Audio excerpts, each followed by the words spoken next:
Amigos de BPI TV, un gusto saludarles a esta hora. Más temprano tuvimos la oportunidad de entrevistar a la diputada Dignora Hernández, quien además es miembro de la fracción parlamentaria 16 de julio. Ella ratificó que los parlamentarios que integran esta fracción no participarán y no convalidarán una farsa electoral. Esto tras la convocatoria realizada por el Consejo Nacional Electoral designado por el TSJ de la administración de Nicolás Maduro, quien anunció el día de ayer que el próximo evento electoral parlamentario será el 6 de diciembre. Vamos a escuchar parte de lo que dijo.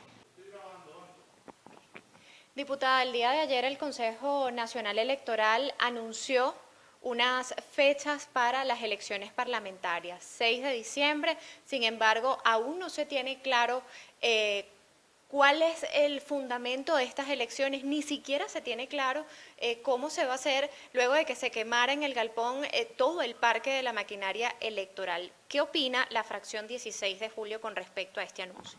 Lo primero que debo decir que lo que sí queda claro acá es el objetivo de un régimen totalitario cuya característica es mantenerse en el poder mediante artificios como diálogos y falsas electorales. Estamos ante la presencia, sin lugar a duda, de una nueva estrategia, una estratagema de articulación, de extorsión electoral que convoca una farsa electoral. Por supuesto que la fracción 16 de julio no convalida este tipo de acciones y mucho menos que desde diferentes sectores se estén convocando o solicitando condiciones mínimas cuando la condición es máxima, es la libertad de Venezuela. Hablar de elecciones en Venezuela pasa por el cese de la usurpación. Ahora bien, el día de ayer decía Juan Guaidó, presidente encargado de Venezuela, en un foro sobre elecciones precisamente, que la lucha era para lograr condiciones electorales y que ellos tampoco se iban a prestar a una farsa. ¿Cómo se puede seguir luchando para condiciones electorales si ya el TSJ, que sirve a la administración de Nicolás Maduro, ha designado unas autoridades, han hecho ellos arbitrariamente e inconstitucionalmente toda digamos, el cronograma electoral y han servido la mesa para que se abra el camino de unos futuros comicios? Esa pregunta es tan importante y tan interesante que también la responda el presidente Juan Guaidó, porque si bien es cierto que dijo eso, también fue el hombre que habló del cese de la usurpación. La lucha no es, presidente Juan Guaidó, para que haya elecciones, la lucha es para que cese la usurpación y desde la fracción 16 de julio estamos respaldando la propuesta de María Corina Machado de la Operación para la Paz y Estabilidad de Venezuela, que por cierto no es una invasión, es una desinvasión, porque Venezuela es territorio ocupado. En un territorio ocupado, ¿cómo podemos llamar a una soberanía popular, al ejercicio de la soberanía popular, cuando no existe soberanía territorial? Ir a unas elecciones con las mafias es sencillamente para elegir al capo del año. Ahora, diputada, ustedes han llamado desde el Partido Vente Venezuela, pues, esta operación por la paz y la liberación. Sin embargo, ¿por qué cree que la comunidad internacional no ha dado un paso al frente, más allá de las sanciones y del discurso político del gobierno de Estados Unidos que lidera Donald Trump, para tener acciones un poco más contundentes con respecto a la situación de Venezuela? Yo voy a respetar muchísimo, Anto, que tú eres la entrevistadora, pero la pregunta es, ¿será que desde la oposición venezolana, desde la Asamblea Nacional, no se han dado también esas señales contundentes que le digan a la comunidad internacional que aquí lo que se necesita es desalojar a las mafias? Nosotros tenemos que hacer un ejercicio de reflexión y entender también que si bien es cierto que hemos visto reacciones tardías y en algunas ocasiones ambiguas desde la comunidad internacional, esta es la hora en que la comunidad internacional creyó en nosotros, esta es la hora en que reconoció después de 20 años que se trataba de un régimen de características totalitarias, que estamos en presencia de un Estado fallido y también se reconoció la emergencia humanitaria compleja que existe en Venezuela, de manera que en este momento corresponde a la oposición venezolana decirle por la calle de en medio y con claridad a la comunidad internacional qué es lo que necesitamos. Entonces la pregunta es, ¿no será que desde la Asamblea Nacional y desde los liderazgos, algunos liderazgos venezolanos, venezolano, lo que se ha pedido es sencillamente que hayan condiciones mínimas para elegir, que hayan diálogos. Yo creo que esas también han sido señales que han hecho mucho daño, y si nosotros nos reflexionamos desde una óptica clara, que es a la oposición venezolana, por cierto, a la oposición que de verdad quiere salir del régimen, porque después de la operación Alacrán ya se duda quién de verdad era Alacrán antes de haber entrado o fue Alacrán después, y si esto formaba parte de alguna estrategia. Yo no puedo dejar de decir que nuestros amigos, compañeros, en este sentido del G4, cada uno de ellos ha aportado una cuota para el Alacrán. Y la pregunta es, ¿cuándo se enteraron que eran alacranes? Cuando los picaron. Yo creo que aquí hay una reflexión intrapartido. No puede ser que nosotros ahora hayamos quizá evaluado que esta situación no ha cambiado porque hay una oposición que colabora, cuando sabemos que hemos estado alertando que muchos de ellos desde hace mucho tiempo están colaborando. La señal debe ser entonces desde Venezuela, desde la oposición venezolana que quiere desalojar a las mafias y montarse en una operación para la liberación de la República, para la restitución de la soberanía territorial, para que podamos llamar a unas elecciones libres. Ayer Guaidó también decía que hacía falta que todos los factores de la oposición se unieran para seguir en la lucha por lograr el cambio político, palabras más, palabras menos. ¿Cree usted que a la fracción 16 de julio y a 20 Venezuela le hace falta contribuir más con esa parte de la oposición que pues ha alzado su voz? ¿Cree usted que hace falta algo para que haya un engranaje aún mayor de todas las facciones de la oposición venezolana? La voz de 20 Venezuela, la voz de la fracción 16 de julio, la voz de la plataforma ciudadana Soy Venezuela ha sido muy clara y muy coherente, y hemos pedido desde hace ya mucho tiempo que se active el artículo 187 numeral 11 para que se le envíe una señal al mundo, para que entienda que Venezuela y que la oposición está dispuesta a recibir una coalición liberadora. También se le ha pedido que se articule el artículo número 8 del TIAR, que habla de una operación del uso de la fuerza para desalojar, por cierto, un régimen que se mantiene por la fuerza. Sin lugar a dudas, no voy a escurrir la pregunta, pero nuestra organización política y nuestra fracción ha hecho propuestas, ha planteado situaciones que además no son ficción, son factibles, son necesarias. La comunidad internacional le ha respondido a quien debe, a la institucionalidad representada en el presidente Juan Guaidó. La pregunta es, ¿qué ha hecho esa institucionalidad para poder articular ese proyecto? La fracción 16 de julio no cree en unidades de tarima, no cree en comité de aplausos en la Asamblea Nacional. Todos sabemos que tenemos un compromiso, de acuerdo al artículo 201 de la Constitución Nacional. Un diputado se debe a la población y a los ciudadanos que lo eligieron, no se debe a ninguna cúpula partidista alguno. Yo doy gracias a Dios que estoy coincidiendo plenamente con los principios y valores de mi organización política 20 Venezuela, pero si así no fuera, yo estoy obligada a levantar la voz por Venezuela, por la libertad, porque el Parlamento del 2015 ofreció cambio, no cohabitación y diálogo, de manera que la fracción 16 de julio va a contribuir en lo que sea necesario para la libertad de Venezuela, pero para oxigenar al régimen, para mantenerlo en el poder, no cuenten con la fracción 16 de julio.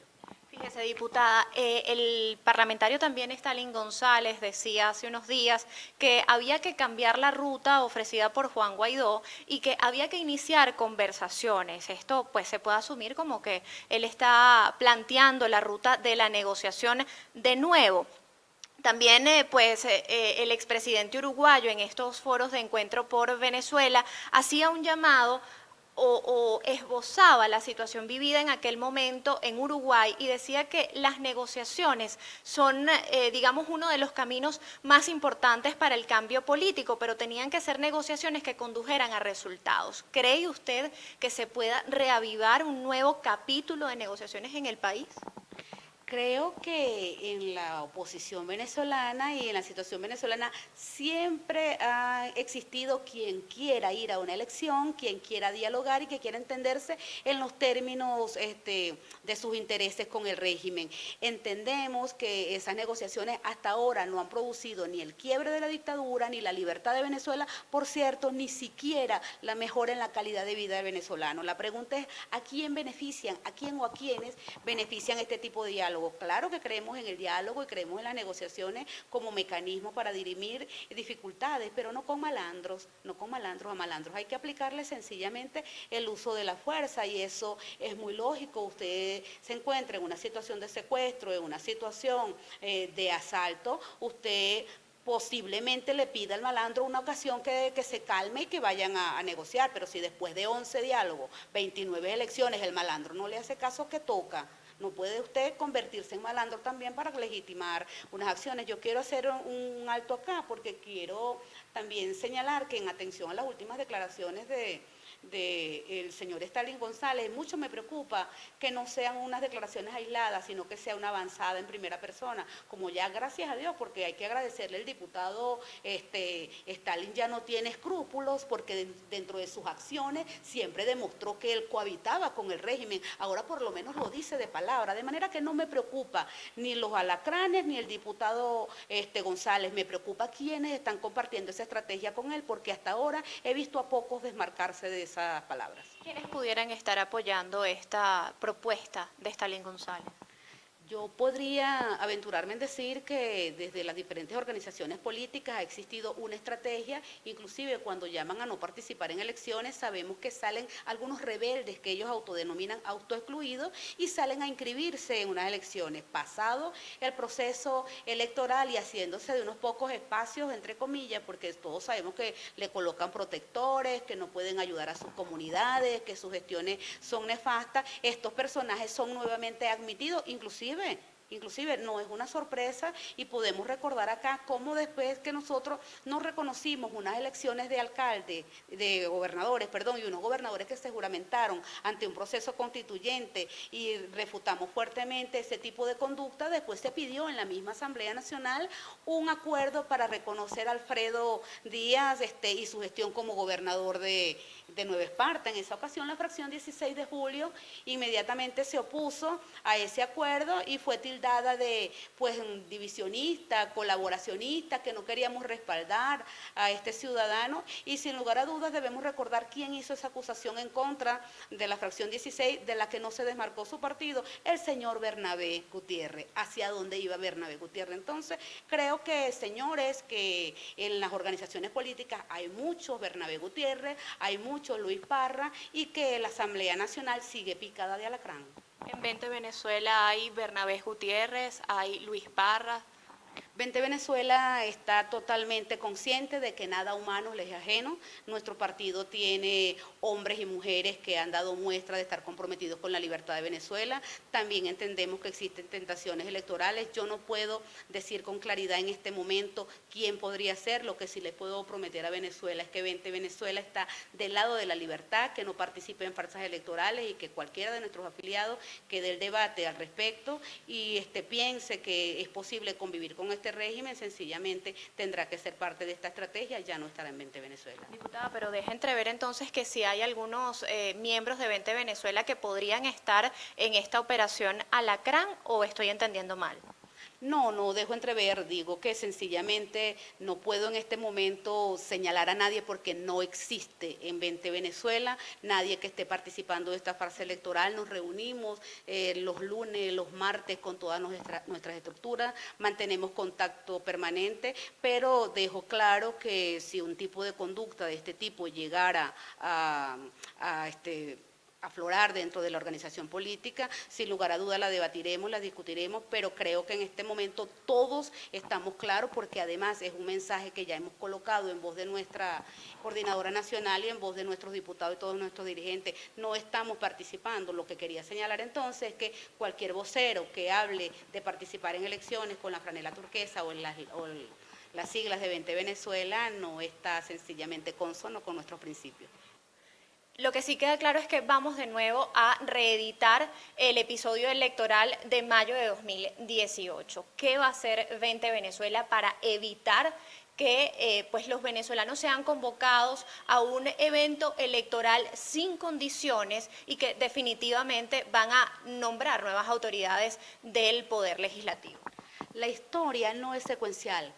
La historia es multifactorial y existen muchos elementos y eventos sobrevenidos que puedan cambiar el curso de la historia. 20 Venezuela no va a ser, 20 Venezuela está haciendo, 20 Venezuela está con los ciudadanos, 20 Venezuela está mostrando y caracterizando qué tipo de régimen tenemos y también está proponiendo de qué manera se puede combatir. Sin lugar a dudas que ya la OPE, que es la Operación para la Paz y la Estabilidad de Venezuela, está en la calle como una propuesta de Venezuela y apelamos nuevamente a la fuerza ciudadana y a la comunidad internacional para que reconozca, para que entienda que este régimen no es solamente un riesgo para la nación, sino un riesgo para el hemisferio. Es por ello que requiere del concurso de todas las fuerzas para poder salir de esta situación que aqueja a Venezuela y que amenaza con comprometer el mundo. 20 Venezuela está trabajando, 20 Venezuela es una voz firme y fuerte. Yo quiero solamente hacer un ejercicio de reflexión. Esta historia y esta oposición férrea al régimen quizá no sería tal en este momento si la voz de María Corina Machado, dirigente, coordinadora nacional de 20 Venezuela, no se hubiese plantado fuerte ante el mundo. Cuando muchos opositores desdecían de las palabras de María Corina Machado, sin proponerse lo que siquiera y de manera deliberada, todos han terminado repitiendo una frase que acuñó María Corina: solo no podemos.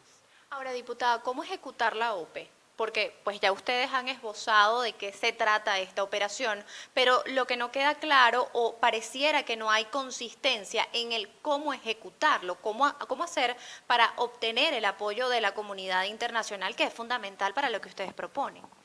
Yo no diría que en este momento no se ha articulado. Entendemos y a veces lo lamentamos que los tiempos de la democracia internacional o de la diplomacia no sean los mismos que la de la emergencia humanitaria de Venezuela, pero el simple hecho de que los gobiernos de Estados Unidos ya entiendan y sancionen a este tipo de personajes como narcotraficantes, como un Estado criminal, deja claro que ya están caracterizados como un Estado criminal y un Estado fallido. La OPE entonces se está articulando con diferentes actores, hay una fase que es internacional y además es una fase que es diplomática y que posiblemente no sea vista, no aflore a la superficie. Hay una fase que es ciudadana, el ciudadano venezolano no ha dejado de protestar, es parte de la OPE, es el que pide la libertad y sin lugar a dudas la OPE se está operando y está llegando a donde tenga que llegar porque es la fuerza ciudadana, la fuerza internacional y por supuesto la fuerza opositora que quiera ponerse del lado de la libertad.